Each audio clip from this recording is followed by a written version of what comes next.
Okay, so now we're going to have a look at the vertical stretch. Now, the vertical stretch basically just pulls the graph in the y direction. One thing to remember is that with a vertical stretch, these points are essentially invariant, i.e. they're not going to move. Okay, so if I take, for example, y equals, sorry, that should say, tidy that up a bit, that should say 3 sine x. So I've got my graph of sine x here. I want to make that 3. So obviously we remember that this is at 1 and minus 1, although my drawing's not that great, so, but you get the idea.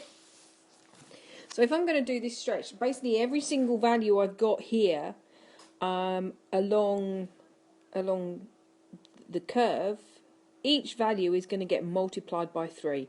So the easiest ones to take are obviously the ones we know. So 1 is going to go up to 3. 3 times 0 stays the same. 3 times 0 stays the same. Minus 1 will go down to minus 3. That'll stay the same because 0 times 3 is the same. And the 5 pi by 2, it's going to go to 3. 3 pi, it's 0, so it'll stay the same. So my graph is now going to look like that. Okay, so you get the idea that it's had this pull in the vertical direction. The 0 where it crosses on the x-axis, they stay the same because obviously anything times 0 is going to be 0. So it's just literally, it's taken it and it's just pulled it up. Okay, so the next one we'll look at is the horizontal shift. And what we're going to do here is, again, we're going to start with, I'm still going to stick with sine and all our points here. And what we're going to do now is we're going to give it a, so that's y equals sine x, and we're going to give it a horizontal stretch. Now, what happens then is this time that the number is actually within the function. So sine of something times x. So whether it's 2x, 3x, 4x, and so on. So what that means is that every value of x is then multiplied by 2, and then the sine is taken of that. So if I think about, for example, pi by 2.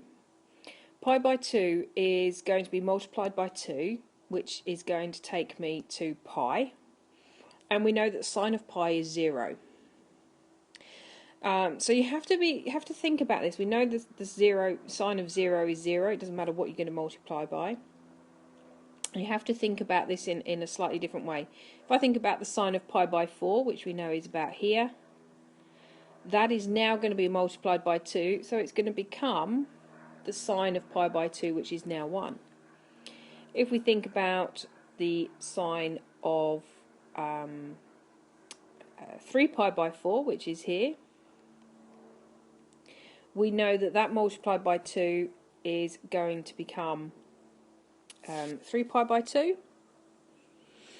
and so that's going to end up down here. Sine of pi multiplied by 2 becomes 2 pi, so what we end up with is that. Now, extending that out to 2 pi, it's going to repeat itself, and we're going to get that.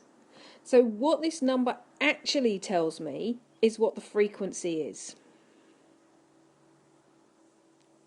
Okay, now the frequency is how many cycles are in 2 pi. Okay, so we're always looking at how many cycles, and in case of sine and cos, the easiest thing to do is to count the humps. So I've got 1 hump and then 2 humps here, so I know it has a frequency of 2. So that's how it's going to work. So whatever is multiplying the x is going to give you the frequency. So I'll leave that there, and then the next video we'll talk about the breakdown of the actual trig equations.